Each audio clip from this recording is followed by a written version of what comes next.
Bismillahirrahmanirrahim. Assalamualaikum warahmatullahi wabarakatuh.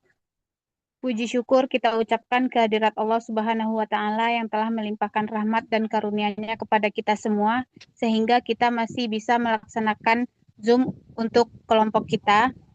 Salawat dan salam kita sampaikan kepada Nabi besar Muhammad Sallallahu Alaihi Wasallam dengan hantarata Allahumma sholli ala Sayyidina Muhammad wa ala ali Sayyidina Muhammad. Yang terhormat Bapak Fakri Adnan dan Ibu Sinta Westika Putri selaku dosen pengampu pada mata kuliah pengembangan organisasi. Lalu terima kasih kepada teman-teman yang telah bergabung di Zoom untuk melakukan presentasi PJBL kita. Tanpa memperpanjang kata mukadimah, kita dari kelompok 10 yang beranggotakan Nabila Choti, Yosa Aftafiani, Duhaira Ratu Husen, dan Putra Ramadhani Sukma. Untuk itu kita bakal mempresentasikan hasil PJBL kita dengan tema strategi penyelesaian konflik dalam pengembangan organisasi. Studi kasusnya itu di Bank Nagari. Untuk presentator pertama kita silahkan kepada Nabila Choti. Nabila Choti disilahkan.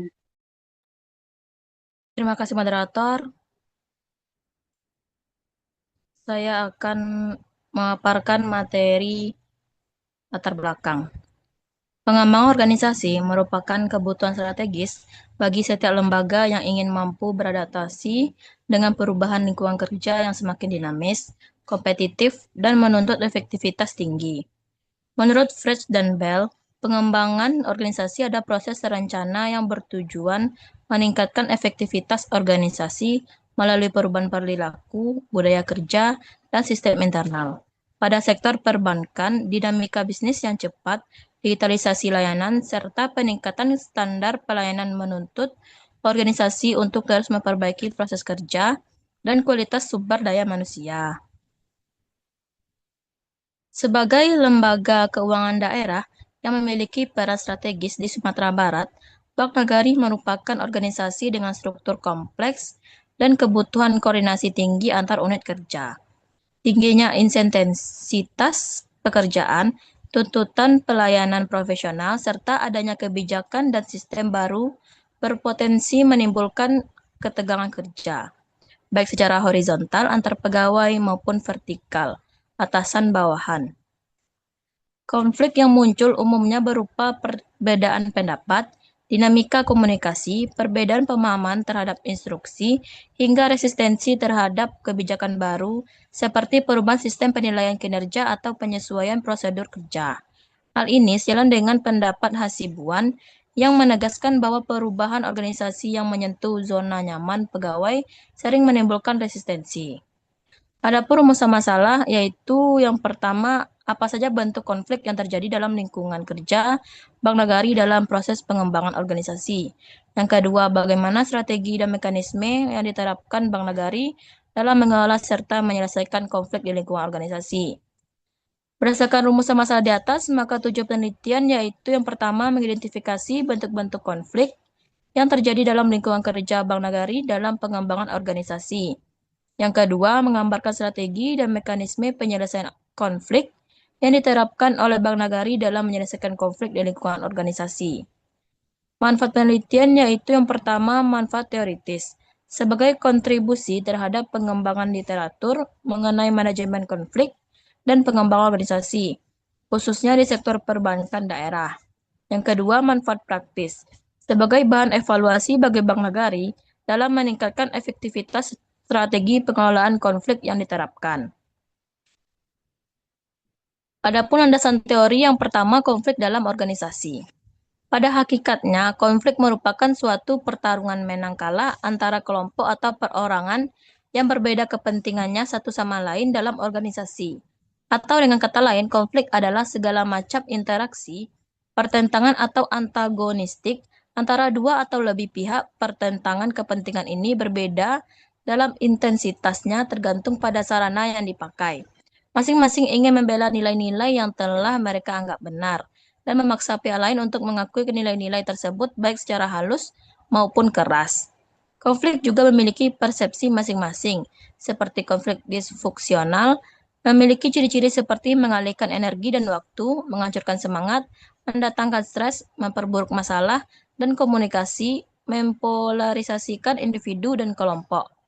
Memperdalam perbedaan menghambat kerjasama, membuahkan perilaku tidak bertanggung jawab, menciptakan kecurigaan dan ketidakpercayaan, serta menurunkan produktivitas.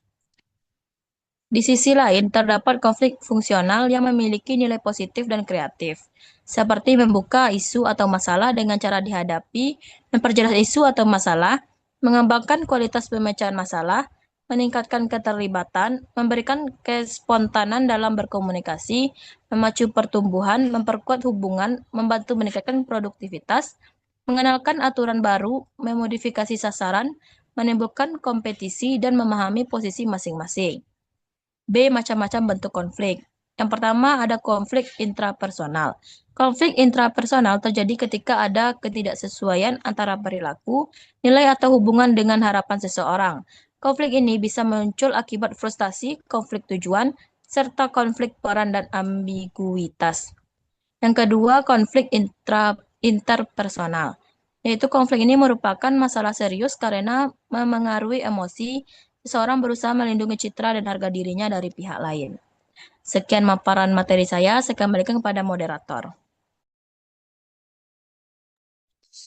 Baik, terima kasih Nabila Coti telah memaparkan materi kita. Lanjut pemaparan selanjutnya kepada Putra. Kepada Putra disilahkan. Baik, terima kasih moderator. Selanjutnya saya akan eh, eh, melanjutkan tentang macam-macam bentuk konflik. Yang C, konflik antar individu, individu dan kelompok atau kelompok. Hal ini seringkali berhubungan dengan cara individu menghadapi tekanan-tekanan untuk mencapai konformitas yang ditekankan kepada mereka oleh kelompok kerja mereka. Yang D, konflik intraorganisasi, yaitu konflik yang terjadi antar bagian dalam suatu organisasi. Konflik intraorganisasi meliputi 4 jenis, yaitu konflik vertikal, konflik horizontal, konflik lini staf, dan konflik peran. Yang terakhir itu konflik antar kelompok. Konflik ini dapat terjadi antara departemen dan menimbulkan permasalahan. Dalam skala besar, konflik ini seperti konflik antar geng pada remaja. Yang selanjutnya yaitu adalah sumber atau penyebab terjadinya konflik dalam organisasi.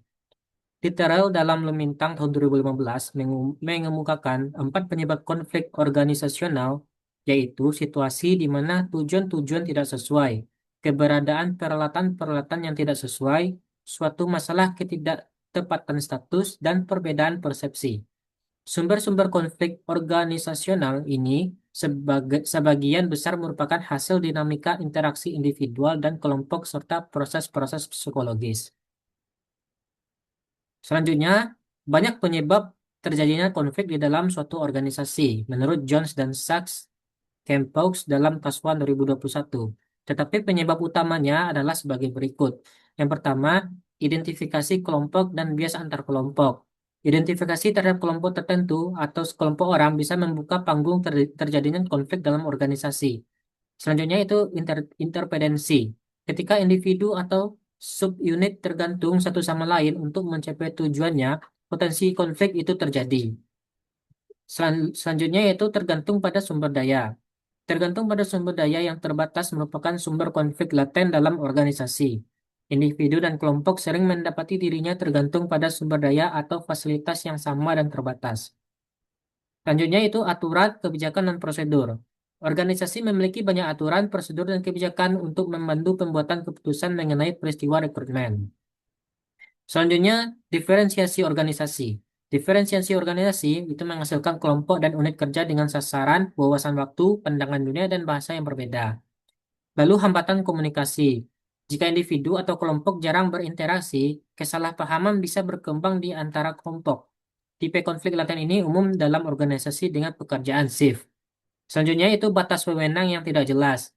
Batas wewenang yang tidak jelas terjadi ketika organisasi tidak jelas mendefinisikan wilayah wewenang keputusan. Selanjutnya itu sistem penghargaan. Sistem imbalan yang mendorong perilaku yang berbeda dan tidak sesuai merupakan sumber konflik laten yang signifikan. Dan terakhir yaitu perbedaan dalam kekuasaan, status, dan budaya. Konflik bisa meledak ketika pihak-pihak yang ada berada secara signifikan dalam kekuasaan, status, dan budaya. Dan selanjutnya yaitu adalah proses terjadinya suatu konflik.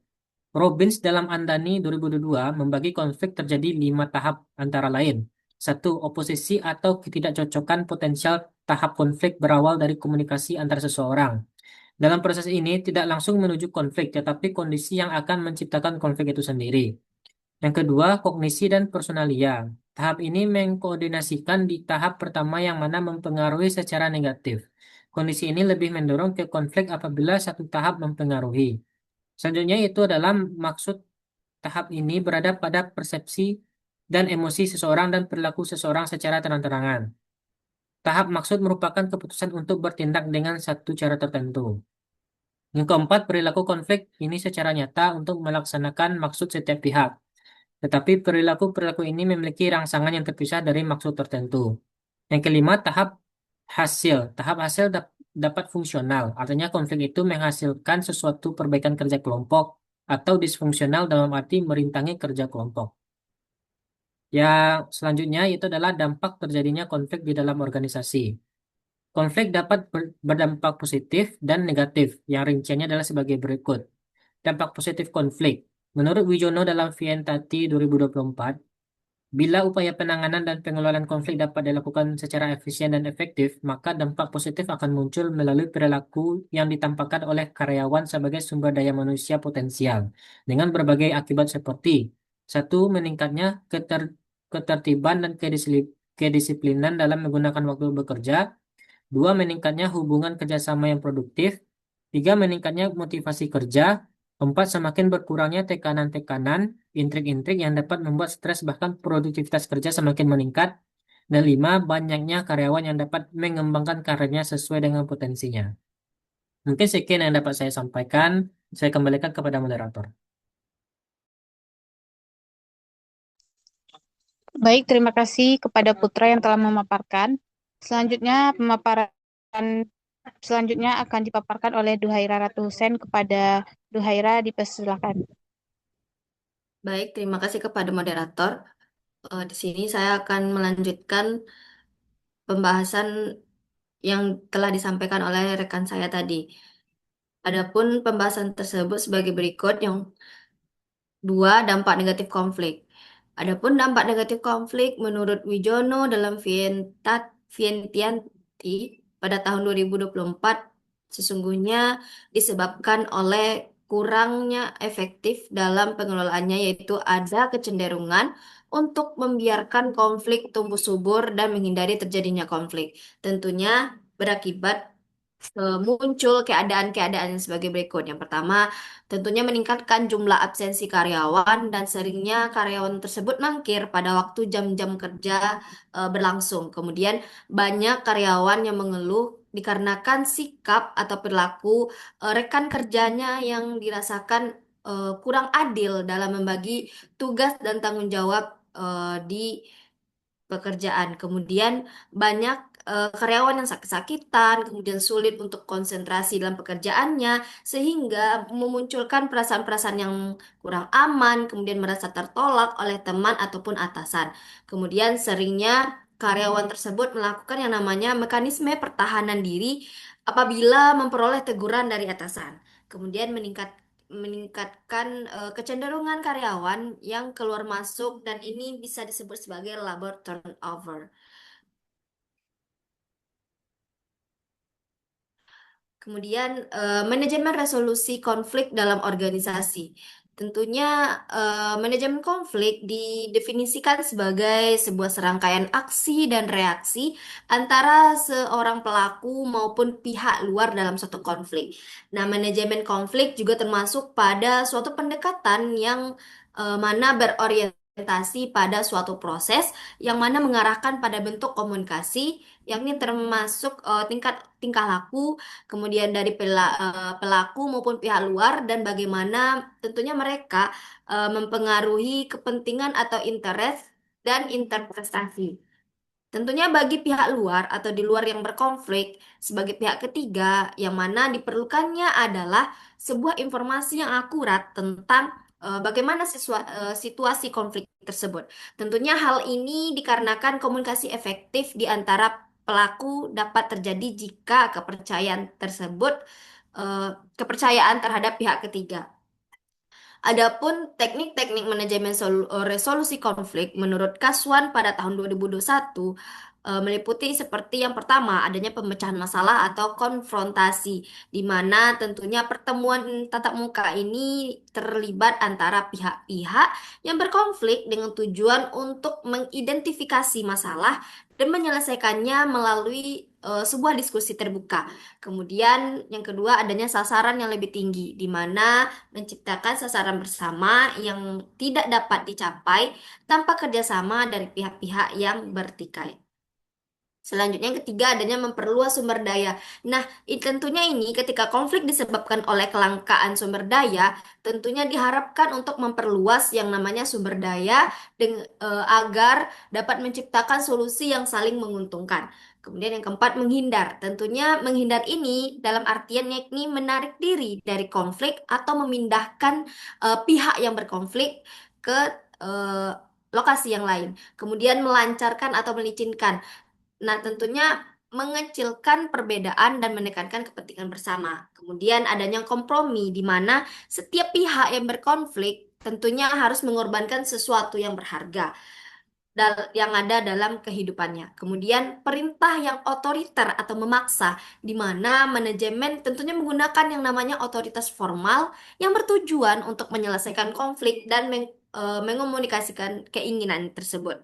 Kemudian mengubah variabel manusia, di mana eh, hal ini menggunakan teknik perubahan perilaku seperti pelatihan hubungan manusia yang mana bertujuan untuk mengubah sikap dan perilaku yang menyebabkan konflik itu terjadi. Kemudian mengubah variabel struktur, di mana mengubah struktur organisasi formal dan pola interaksi pihak-pihak. Selanjutnya, kita masuk ke dalam metodologi penelitian. Yang pertama ada metode dan pendekatan penulisan. Penelitian ini merupakan sebuah penelitian kualitatif yang mana penelitian kualitatif menurut Sahir pada tahun 2021 merupakan sebuah persepsi yang mendalam pada fenomena yang diteliti dengan mengkaji sebuah fenomena dengan lebih detail pada kasus-kasus sifat masalah yang diteliti bisa berbeda-beda. Adapun tahapan analisis pada penelitian ini merupakan sebuah hasil pengumpulan dari studi lapangan dan dideskripsikan dalam suatu bentuk tulisan dan dianalisis yang kemudian kembali lagi ke lapangan untuk mencari kebenaran sehingga data yang diperoleh dapat dikukuhkan. Oleh karena itu dibutuhkan yang namanya pemeriksaan pemahaman secara tajam, cermat terhadap komponen-komponen yang saling berhubungan. Yang kedua, adanya informan. Informan dalam penelitian ini yang telah dilakukan pada wawancara langsung pada staf Bank Nagari sebagai narasumber. Nah, narasumber penelitian ini merupakan Bapak Muhammad Iqbal selaku pimpinan bagian hubungan kepegawaian dan remunerasi Divisi Human Capital Kantor Pusat Bank Nagari Provinsi Sumatera Barat. Adapun yang ketiga ini teknik pengumpulan data. Nah, pada penelitian ini merupakan penelitian kualitatif yang mana tentunya penelitian ini mendeskripsikan mengenai bagaimana strategi pengelolaan dan penyelesaian konflik dalam organisasi, studi kasus pada Bank Nagari dengan teknik-teknik pengumpulan data yang digunakan seperti adanya observasi, kemudian adanya dokumentasi, kemudian adanya wawancara, dan juga studi literatur. Kemudian yang terakhir ada teknik analisis data. Nah, tentunya data yang diperoleh dari hasil penelitian ini akan dianalisis secara kualitatif. Adapun analisis kualitatif pada penelitian ini adalah memberikan gambaran informasi terkait masalah secara jelas dan mendalam dengan tujuan untuk menghasilkan data kualitatif yang baru. Tentunya hasil dari gambaran informasi akan diinterpretasikan sesuai dari hasil penelitian yang dilakukan berdasarkan dukungan teori yang berkaitan dengan objek penelitian. Sekian, terima kasih. Saya kembalikan kepada moderator. Baik, terima kasih kepada Duhaira Ratu Husen yang telah memaparkan. Untuk selanjutnya, pemaparan selanjutnya itu saya sendiri. yang mana pemaparan selanjutnya itu di bab 4, hasil penelitian dan pembahasan. Yang pertama itu profil instansi, yang mana PT Bank Pembangunan Daerah Sumatera Barat ini didirikan dan mulai usaha komersial itu pada tanggal 12 Maret 1962 dengan akta nomor 6 tanggal 12 Maret 1962 yang dibuat di hadapan Hasan Kolbi, wakil notaris di Padang dengan nama PT Bank Pembangunan Daerah Sumatera Barat. Nah, dengan berlakunya Undang-Undang Nomor 13 Tahun 1962 ini tentang ketentuan pokok Bank Pembangunan Daerah yang mengharuskan Bank Pembangunan Daerah didirikan dengan peraturan daerah. Maka pemerintahan daerah tingkat 1 Sumatera Barat mengeluarkan peraturan daerah Perda nomor 4 tahun 1973 tanggal 8 November 1973. Nah, atas dasar peraturan daerah tersebut, nama PT Bank Pembangunan Daerah Sumatera Barat dirubah menjadi Perusahaan Daerah atau PD Bank Pembangunan Daerah Sumatera Barat. Nah, tahun 1996 PT Bank Pembangunan Daerah Sumatera Barat mulai memperkenalkan NAM dengan sebutan Bank Nagari dengan tujuan agar lebih dikenal oleh masyarakat terutama perantau serta pelaku usaha yang berasal dari Sumatera Barat. Selanjutnya itu visi dan misi Bank Nagari. Yang pertama, visi menjadi bank pembangunan daerah terkemuka dan terpercaya di Indonesia. Selanjutnya misi, yang pertama itu memberikan kontribusi dalam mendorong pertumbuhan ekonomi dan kesejahteraan masyarakat. Yang kedua, memenuhi dan menjaga kepentingan stakeholder secara konsisten dan seimbang. Nah, dari visi dan misi ini, lahirlah moto atau slogan dan tagline berikut. Nah, bersama membina citra, membangun negeri, membina citra. Membina citra itu adalah kegiatan majemuk pada keinginan untuk menciptakan citra diri yang positif seperti pelayanan yang baik, kejujuran dan ketulusan serta integritas yang tinggi dalam menjalankan tugas. Nah, ketika citra yang baik diperoleh, diharapkan akan menjadi daya tarik bagi stakeholder untuk bersama-sama membangun negara. Baik, selanjutnya itu konflik yang terjadi dalam lingkungan kerja Bank Nagari dalam pengembangan organisasi. Nah, konflik di Bank Nagari ini merupakan hal yang lumrah dari sistem kerja yang kompleks dalam lembaga perbankan daerah yang mengandalkan koordinasi antar divisi untuk memastikan kelancaran operasional dan kualitas pelayanan kepada nasabah. Nah, dengan struktur organisasi yang kompleks, interaksi antar pegawai menjadi intens dan seringkali membutuhkan kerjasama yang cepat dan akurat. Namun, dalam praktiknya, perbedaan beban kerja, pola komunikasi, serta kepentingan masing-masing divisi sering memunculkan gesekan yang berpotensi menjadi konflik. Nah, konflik tersebut tidak hanya muncul dari kesalahpahaman teknis, tetapi juga dari faktor psikologis seperti rasa jenuh, tekanan target, atau kecemburuan antar pegawai. Nah, akibatnya, konflik di Bank Nagari tidak hanya berdampak pada hubungan antar individu, tetapi juga mempengaruhi stabilitas operasional dan kualitas pelayanan bank secara keseluruhan. Nah, bentuk konflik antar pegawai di Bank Nagari yang terjadi antar divisi biasanya berupa konflik horizontal, yaitu konflik yang muncul di antara pegawai dengan level jabatan yang relatif sama, namun memiliki fungsi kerja berbeda.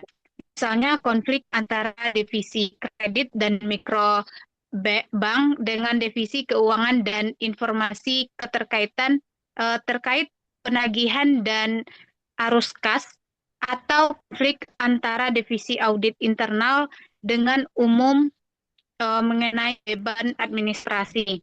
Nah, konflik seperti ini muncul karena masing-masing divisi memiliki target dan indikator kinerja yang berbeda, sehingga mereka cenderung mempertahankan kepentingan unit sendiri.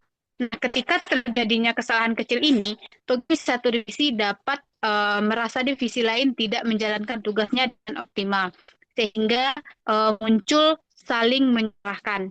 Konflik semacam inilah mudah meluas apabila pegawai membentuk kelompok-kelompok informal yang kemudian melibatkan lebih banyak pihak perselisihan.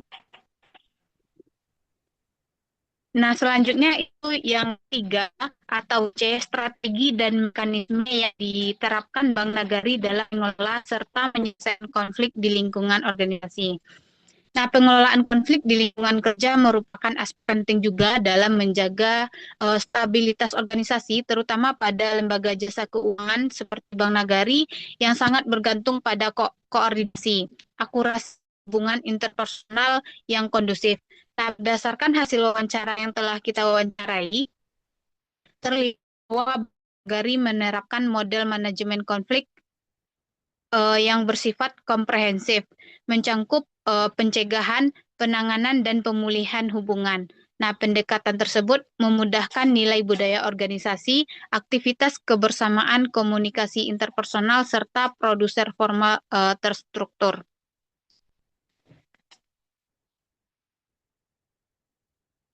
Nah, dari pemaparan-pemaparan yang telah dipaparkan oleh rekan-rekan saya dan sampai ke pembahasan tadi, dapat kita simpulkan bahwa berdasarkan hasil penelitian mengenai strategi pengelolaan dan penyelesaian konflik dalam organisasi pada Bank Nagari, dapat disimpulkan bahwa konflik merupakan bagian yang tidak terpisahkan dari dinamika organisasi, terutama pada lembaga perbankan yang memiliki struktur kerja yang kompleks dan interdependensi tinggi antar divisi.